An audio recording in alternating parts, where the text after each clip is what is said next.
Welcome to episode 34 of Believe in TCU as part of the Believe Network. I'm Zion Trammell, joined alongside Seth Dowdle. We've got one of the more positive episodes all around, centered around women's basketball and TCU baseball. And I say positive because, it was pretty much a flawless week for those two sports. Seth, how was your weekend? Did you have a good weekend? Yeah, it was great. Nothing went wrong for TCU athletics this week. Literally nothing. I think they won every game. Um, the men. Oh, men played basketball too. Oh, wait, we're not talking about them though. We're not. We're not. We don't have enough time to get to men's basketball. We're going to start with women's basketball in today's episode. What a week they've had. I mean, really couldn't have asked for much more. They captured their first Big 12 tournament championship on Sunday. They defeated Baylor for the second time in a week. How about that? They won 64-49. It was a monumental moment for Mark Campbell and this program, and not just for TCU women's basketball, but just TCU basketball as a whole. It was a unbelievable moment and something that will go down in TCU athletics history. Yep, first Big 12 regular season title for a TCU basketball team last week.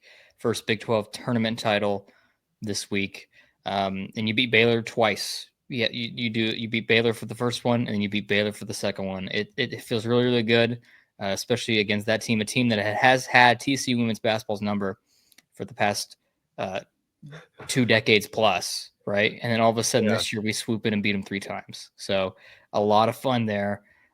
Just a resilient group as well. Um, they. I never really felt like in any of the 3 games this weekend against Colorado, West Virginia, or Baylor that the teams had a chance to beat TCU. Yeah, maybe there was a couple of times where they were sniffing at it, but TCU always answered back to any punches that particularly Colorado or particularly, I mean, all 3 teams gave them a shot, right? That Colorado game was really close. That West Virginia game got close there a couple of times, but TCU always kind of answered back. And then Baylor, that game was a game of extreme runs where Baylor at the end came back to tie it up, but TCU answered every blow that the Bears offered. So, uh, just really, really encouraging to see, especially as we head into the most important stretch of the season. We keep saying that, right? TCU's headed into their most important stretch of the season. They're going to try and win a Big 12 regular season title. They're going to try and win a Big 12 tournament title. Now we're heading into the actual deal, and it's uncharted territory, Zion. I have no idea how this is going to go. I don't even know what to think about for a TCU basketball team that's going to have this high of expectations heading into the dance. And to host a couple tournament games as well. I mean, the excitement around that, and hopefully have a sold out Schollmeyer for those games as well. Yeah, this is uncharted territory for both women's or men's. So it's really fun. I love it. It's a great, I'm going to soak this all in. You don't know when it's going to happen again. So definitely going to live it up. But yeah, going back to the games a little bit, you know, they they've been doing this all year, really. I mean, especially in this second half of the Big 12 schedule, is teams will kind of make a run and they'll find their way back into this game. And the Horned Frogs against Baylor had a double-digit lead. The Bears started to figure things out, but they always seem to just have enough juice left in the tank to just hold them off for a little bit longer and make enough plays at the end of the ball game to win. In particular, in this one, it was like multiple offensive rebounds by Agnes Eminopu with like just over a minute to go to keep like several seconds. I mean, I think it was like 30 to 40 seconds off the clock just from Agnes Eminopu getting some rebounds. And we've talked about this all season long. She's been getting so many timely opportunities and timely plays for TCU and for Mark Campbell. She had 6 points and 5 rebounds. And if you look at that initially, you're like, oh, well, it's nothing insane. But all of those points and all of those rebounds came at critical times. And she's definitely underlooked.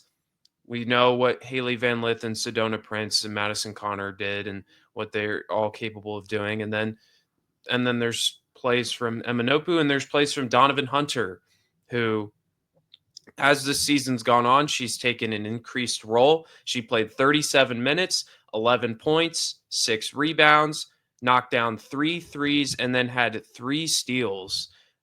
Mark Campbell says she's the best defensive player. I agree with that. And without her and the way that she plays and, you know, doing what she does, TCU doesn't win this game. There were multiple times where Haley Van Lith was, getting double teamed, getting trapped, and then she would pass it off to Donovan Hunter, and she's able to take the press and take whatever the defense is throwing at her, and she handles it like really well, which is, impressive for a sophomore player on a big stage like this to, kind of handle that kind of pressure. So wanted to give a shout out to those two because they get underlooked a lot and or they get overlooked a lot, and they came up big for TCU. Yeah, that last kind of minute and a half sequence from Eminopu really sealed the deal. But even then, right, Baylor still had that opportunity, down by 3 with like 10-ish seconds left. They got an open look, and maybe we're talking a little bit differently if that hits and the game ends up tied and we might go to overtime, but it doesn't. TCU ends up with the win.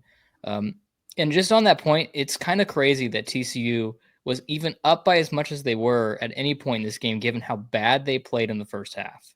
What was it, like 15 turnovers first half? It was really rough to watch. You could tell they were overthinking a lot, especially in the half court. And it was just kudos to some bad shot selection by Baylor and also just really good defense by the Frogs that maintained their lead.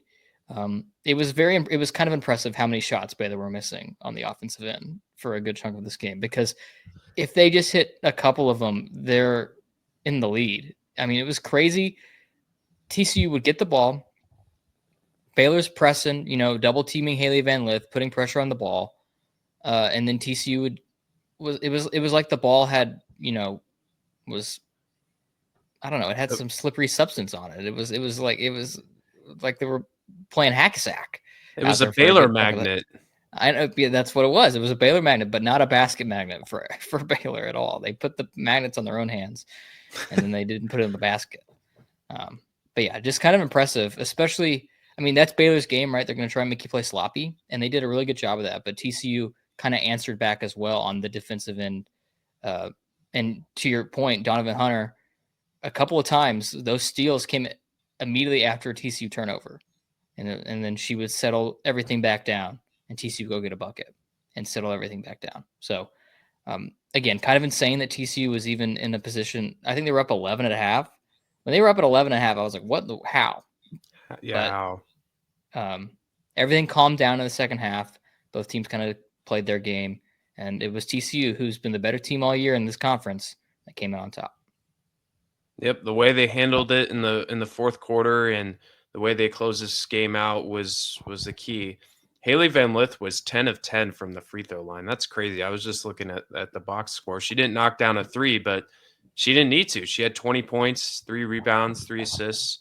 It's the experience of this team that has helped them get to the finish line in every single game, it feels like, to come out on top, and they've needed it. And I can't even begin to believe what is truly happening with this program, a team that only won one conference game 2 years ago, to rise all the way to the top, not just win a Big 12 regular season title, but also win the conference tournament as well. I mean, I was happy with just one. We got both of them. Like, come on now. This is unbelievable. This is a team where it's going to go down in TCU basketball history for sure. Yeah, no matter what happens in the tournament. Yeah, no, for sure. Documentaries and books will be written about this 2-year turnaround, for sure. It's definitely insane, and we've talked about it a lot on this show. But I don't think it should be glossed over how impressive it's been. Mm-hmm. This does not happen. Even in the transfer portal era, I really feel like turnarounds like this are still monumental achievements. Because, yeah, they won one game in conference play. You get a new head coach. You still have to convince everyone to buy in that your vision to turn around a broken program is the one that's going to get it done. and Mark Campbell was able to do that with a lot of these players. There was buy-in for NIL as well. But even then, I feel like they talked about like they didn't have to use an exorbitant amount of NIL to get these girls here because they just bought into Mark Campbell's vision for what this program was going to be, which I think is even more impressive. So yeah, as we kind of, we end this chapter of this season, the regular season, now that, we started the postseason and now we're heading into March Madness. First time that TCU's been there since 2010. There'll be a lot more to talk about with this women's team for sure. But right now, all positive stuff, all just like kind of in awe is really what it is. I think a lot of our conversations about this women's team has been, oh my gosh, this is really happening. Yeah, it really is. 31 wins. I mean, we've really had nothing negative to say all season long. It's just been a ride where it's been constant positivity, and these players have really bought into what Mark Campbell is selling for sure. It really started with Sedona Prince, Madison Connor coming to TCU, and then Haley Van Lith was like the big splash, and then they got the role players. They got Hunter, they got Emma Nopu, they got Taylor Bigby. But yeah, I think Haley Van Lith has like changed her national image uh, at TCU sure. because it got damaged a lot at LSU, and you could tell she was not herself.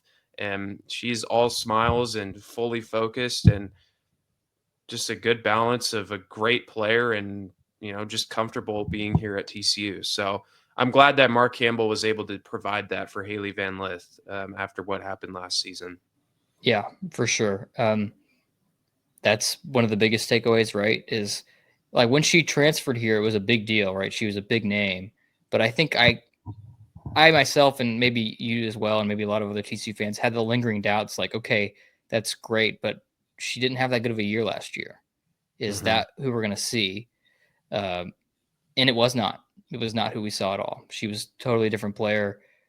As you said, she came in with a totally different drive. She's focused. And she's been a big reason why TCU is here for sure. Thank you, Haley Cavender, for not coming to TCU, for allowing us to go get Haley Van Lith instead. Yes, and that ended up working out really well. We got. I mean, nothing against Haley Cavender. She's I don't know how she was doing at Miami, but I'm very very happy with the way things turned out. Very very good. Miami's not going to be in the tournament according to bracketology. So, and where is TCU in the bracketology right now? oh, let's welcome to the Seth's bracketology corner, Let's do it. where I talk about a thing that's a very inexact science that I don't know. This isn't real, right? I don't know. As of yesterday, before the game started, TCU was on the 3 line, which I think everyone, including AD Mike Buddy, thought was insane. TCU had beaten Notre Dame and NC State, who were both on the 2 line. But after yesterday, with TCU winning the Big 12, NC State loses the ACC tournament championship game to Duke. TCU bumps up to the 2 line, and right now, ESPN has them facing Southeastern Louisiana in the 2:15 game with Vanderbilt and Indiana as the 7:10 game on the other side. Okay, I'll take it. I have seen Indiana play. Believe it or not, I saw them play USC on a random weekend. It was on like CBS or something. Um, I don't. There's like I was watching it, and it's kind of a good game. Indiana almost won. They almost pulled off the upset. So we'll see. That could be an interesting matchup. We will see. Baylor, for what it's worth, is on the 4 line. They will play, according to this, UTSA in Waco, with Tennessee and Grand Canyon as the 5-12 on the other side. Okay. I imagine the 1 seeds will be USC, Yes. UCLA, Yes. Texas, and South Carolina. Wow, you should be on the committee. That's perfect. Come on. You want to take a gander at the 2 line? Okay, 2s. I got TCU, uh, UConn, Yep. UConn. Hmm. Okay. Um, shoot. Now this is where I fall apart. You I should don't get know. these. Very familiar with these two teams. Uh, Goodness. Wait, what? Wait, what did you say Baylor just was? 4. Oh, 4. Okay. I was like, wait. um, Very uh, familiar. TCU has played both these teams this year. oh, Notre Dame and NC State. Duh. Yeah. Okay. I don't know why I Yeah. didn't think of that. Okay. Cool. That TCU works. very like this resume is impressive for sure. The Yeah. Big 12 is not the strongest women's basketball conference, but TCU's non-con wins against Notre Dame and NC State, I I feel like they hold a lot of weight. I feel like they should hold more weight than they actually do, according to this. Seeing as Notre Dame and NC State are still ahead of them in a lot of polls, but regardless, those are kind of what's buoying TCU on the 2 line. I think here, given that they were almost not going to be there if they lost yesterday. It's unbelievable. 31 wins apparently is not enough. They should have gone 34-0, and maybe then they would have been, you know, but they would have been a 2 seed. But no, they're going to be a 2 seed most likely, and that's awesome.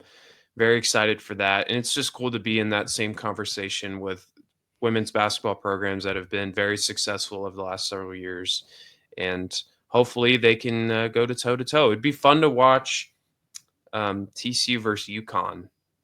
That'd be cool. Yeah, no, it would be former future Wings star Paige Beckers.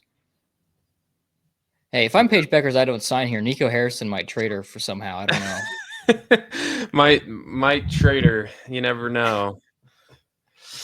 Uh, Um, for for what it's worth, TCU isn't going to be, according to this, and this could obviously not be true, in the same region as South Carolina. So we could potentially see a AD rematch.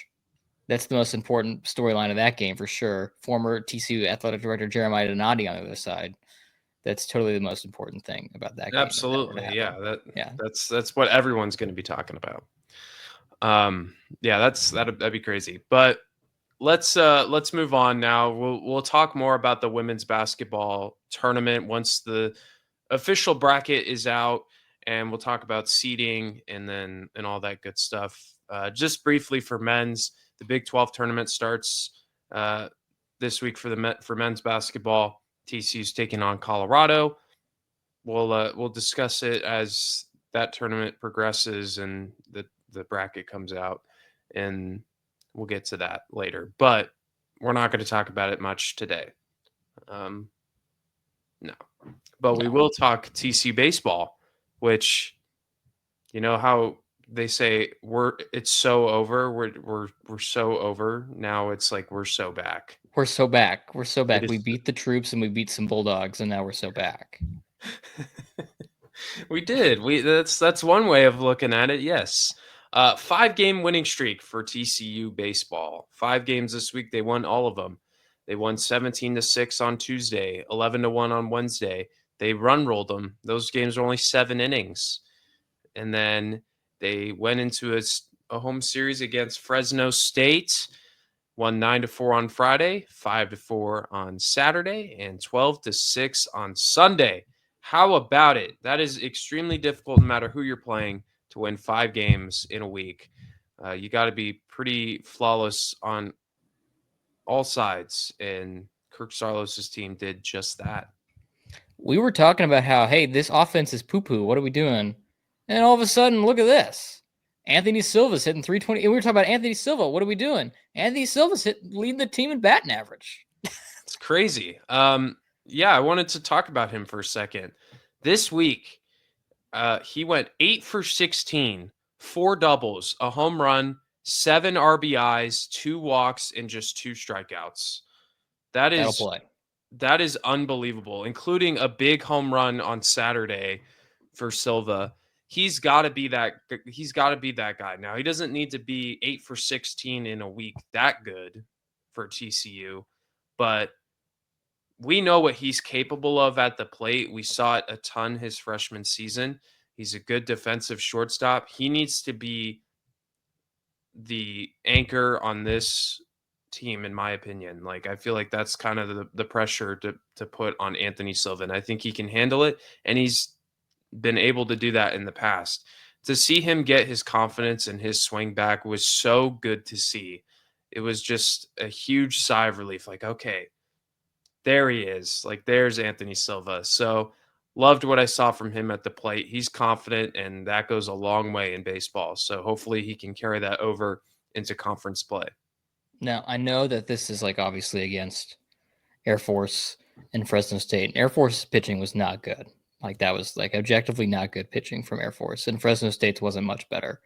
Um, but it was really good to see, especially Silva. And then like the bottom of the lineup guys got to go. And Sawyer Strasnyder this weekend as well is another person I want to point out. Going through, hitting 315 now in the year after a really sluggish start. Looking really good at the plate as well. So just want to point that out as well for TCU. That we were talking a lot last weekend. We need to figure out what to do about the bottom of the lineup because they are not performing. And look at that. All of a sudden, two of the guys in the bottom of that lineup, Sawyer Strasnyder and Anthony Silva, hit really well this weekend. Yeah, that was good to see. It was something you need from Coach Sarlos, and it was really good to see them get some good swings this weekend and come up big, especially on Saturday, down 4-0, to rally back and score some runs in some chaotic ways. They scored on a balk and a wild pitch, which is crazy. You don't normally see that at the college level. Um, you see that more at the high school level. I've seen plenty of that over the last couple weeks over there at South Lake Carroll. Um, Yeah, not at the college even level. even the best high school players are bad at doing that. Yeah, but you don't see it at the college level too much. So No. that was awesome to see. And then yeah, Silva having that big home run there was awesome. Um, and then how about the bullpen, man? How about them? I mean, this was the first weekend we talked about a lot how we were really impressed with what the starting pitchers were doing, right? Maybe besides Sundays, which we will talk about in a little bit. I think. Uh, but this week, I mean, on Friday and Saturday, Cayman Parker and Tommy Laporte only go 4 innings. They both go 4 innings. And then the bullpens came in and shut it down. Particularly on Saturday, Braden Sloan continues to shove. He might be the best pitcher on the staff right now. Like not like of everybody. He is performing the best out of anybody. And then Mason Brassfield on Sunday, after a really, really poor outing from Trevor Baumler, which I think we'll talk about in a minute. Mason Brassfield, 6 1/3, 3 hits, no runs, 7 Ks, 1 walk. Amazing, amazing stuff. Do want to point out Cayman Parker did leave that game on Friday, not because he was pitching bad, because of a little injury. Kirk Sarlos did say that if this was later in the season, he probably would have pitched through it, but do want to keep an eye on that going forward. Yeah, hopefully he's all right and he'll do okay. He'll be okay. But yeah, you hit it right there with Mason Brassfield and Braden Sloan, just unbelievable. Pretty identical um, stat lines. Seven each, both had 7 strikeouts, and yeah, that's really impressive when you can go multiple innings of just shutting down the offense there for Fresno State. And then we also saw Noah Franco and Cole Klecker come out of the bullpen against Air Force. They had no hits through 3 innings, so they looked good there. And yeah, it's really good. I mean, now Kirk Saarloos can kind of figure out what he wants to do with the bullpen and kind of in conference play figure out what works best in what situation. But yeah, the real concern is the Sunday starter, what they're going to do with that. I feel like Braden Sloan should be that Sunday starter now. I don't know. What do you Probably. think? Yeah, or at least, or you push everyone, or you put him on Saturday or whatever on Friday. I don't know if you want to mess up the rhythm about people. He probably would just put Sloan on Sunday, but yeah. I don't think he can go to next weekend with conference play and I know he's a freshman, and I don't want to bag on him too much, but he needs some work still, and I don't think we can go into conference play with him as the guy on Sunday. Yeah, and yeah, like you said, he's a freshman, so he's got plenty of time to figure it out. It's not it's very rare for a freshman to come in as a pitcher and be able to perform as well. And we saw it with Cole Klecker, and that was incredible. But that's not something you always see. And so, give him some grace, give him some time to figure it out. Maybe he just needs to come out of the bullpen for a little bit, or just pivot, figure something else out. Because unfortunately, it's probably not going to work for much longer as the Sunday starter. I would love to see Braden Sloan go into that spot. Like you said, he's probably our best pitcher right now. Definitely the most consistent. It's not like he's just pitching 2 or 3 innings of shutdown baseball. It's like 4, 5, 6 innings of like, okay, I'm gonna come in and shut it down entirely. Yeah. Obviously, the Cayman Parker situation is one to watch out for. Like, if he's not able to go this weekend, that changes everything, Yeah. right? But again, we'll see. I mean, you would really like, and we don't know what's going on with Cole Klecker. He's only pitched once this year. It was on Wednesday, and he looked good, but he's probably not stretched out to start a game yet. But yeah, we'll see what happens on Sunday. My vote and your vote as it would be Sloan. But we'll see. Again, I don't want to bag on the kid, but we can't go into conference play with 2 1/3 6 runs. You just can't. You just can't. So this week, TCU will take on Texas State. Tomorrow they'll head to San Marcos, and then they'll be back home this weekend for a 3-game series with Arizona State. They are 12-4, same as the Frogs. They've both won 5 games in a row. So that's how they'll open up conference play. I don't know anything about Arizona State, so Arizona State had a wacky. I watched some of their first weekend against Ohio State. All of those games were crazy games where Arizona State had to come back and win. Haven't watched a lot of them recently, but yeah, they're on a 5-game win streak as well. So not a bad ball club for sure. Not a bad ball club. Very good competition. you'd like a good start to conference play, winning 2 out of 3, and then they'll have next week's gonna next week's gonna be tough because then they got DBU who they just can't beat, and then Texas Tech at Lubbock. So the pitching staff will definitely be tested. Although Texas Tech is 3-11, what on earth? Yes, I was about to mention. Yes, the pitching staff will be tested because that ballpark is weird, and what happens in the Lubbock stays in Lubbock for the baseball teams. But Texas Tech is really bad. Oh wow, I did no idea. Geez. And Okay. knowing the teams I root for, Texas Tech will win 2 out of 3. Yeah, probably. It's going to be interesting. But yeah, I think this will be a good start for conference play against Arizona State, and hopefully TCU could walk away with a couple wins. And we saw this last year where you felt like, okay, this team's like picking up some momentum, and then they kind of just hit a wall. Hopefully they're able to string together multiple series wins, or at least look good in the losses, and it just, something bad happens. But um, that's something to monitor for sure, is can this team stay consistent? Because we've seen flashes for sure, and this last week was amazing, but can they keep it consistent is the question. Yeah. Obviously, this weekend was a different story where not Air Force, not the Air Force games. Those games, I don't even know if I count them, to be quite honest with you. Like, that was just really They're tough to bad. watch. Yeah. It was a weekend where on Saturday and Sunday, and maybe on Friday too, they had to come back and win because no, not on. What am I talking about? They were up 8-0 on Friday. What am I talking about? But on Saturday and Sunday, right? TCU's down 4-0 on Saturday after kind of a lackluster start by the poor, and then obviously down pretty big on Sunday. where the offense is picking up the pitching staff. That was not what was happening the previous 2 weekends. So we've inverted what we're doing. And that happened a lot last year, right? Where it was not consistent play from both sides. It was like one either at the beginning of the year, I remember the offense was amazing, and then the pitching staff was kind of just trying to get going. And then all of a sudden the pitching later in the year got really good and the offense couldn't hit. So we're looking for both at the same time still. That would be ideal. That's how you win ball games in the beautiful sport of baseball.